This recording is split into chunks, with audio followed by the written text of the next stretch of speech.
T'es-tu déjà demandé où tu irais après ta mort? Si ce n'est pas le cas, cette vidéo est faite pour toi. S'il te plaît, reste jusqu'à la fin. En effet, c'est une question assez délicate et très peu souvent abordée en société. Mais, grâce à Dieu, je vais essayer de t'éclairer en me basant sur la parole de Dieu et en comptant sur l'aide de mon collègue Rai, ici présent.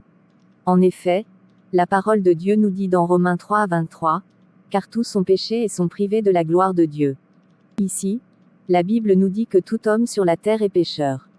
Cela signifie que, dès la naissance, nous le sommes, car nous sommes tous descendants d'Adam et d'Ève, les tout premiers êtres humains à avoir habité sur la terre.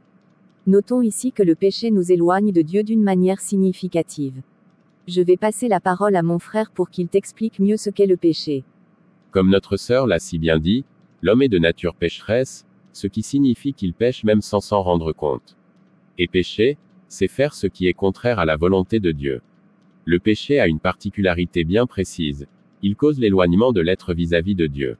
Celui qui pêche ne peut pas être agréable à Dieu, car pour le Seigneur, le péché, c'est se souiller.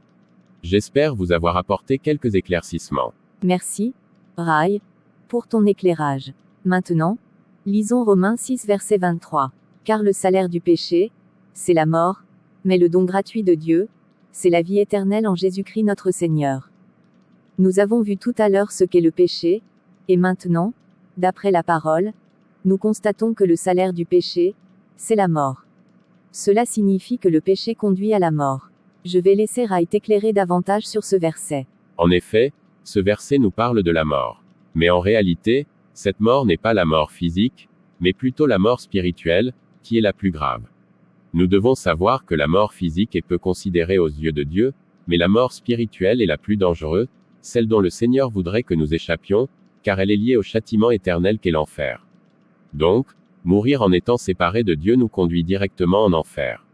Merci, Rai, pour ton explication. Je voudrais que nous sachions qu'après la mort physique, il y a deux destinations qui nous sont réservées, soit l'enfer, soit le paradis. Mais avant de parler de ces destinations, lisons Jean chapitre 3 verset 16.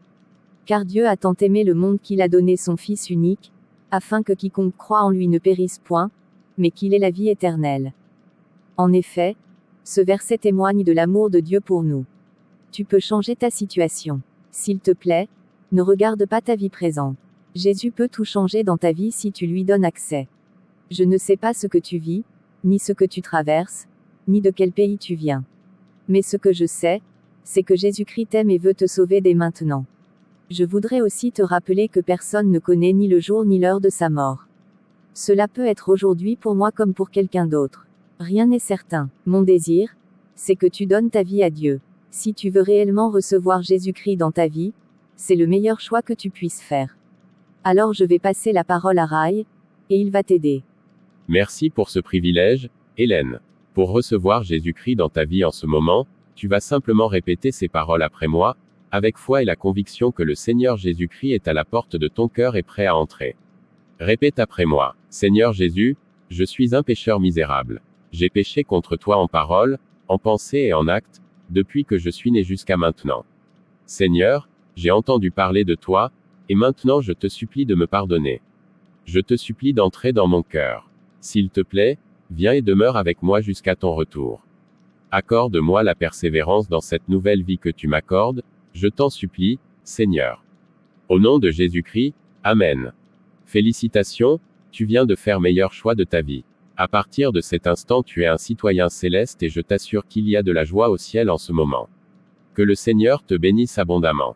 Encore félicitations à toi qui viens de devenir un citoyen céleste. Si tu aimes ce genre de contenu, n'oublie pas de t'abonner, de liker et de partager à tes connaissances qui ont besoin de Jésus-Christ dans leur vie. Que le Seigneur vous bénisse abondamment.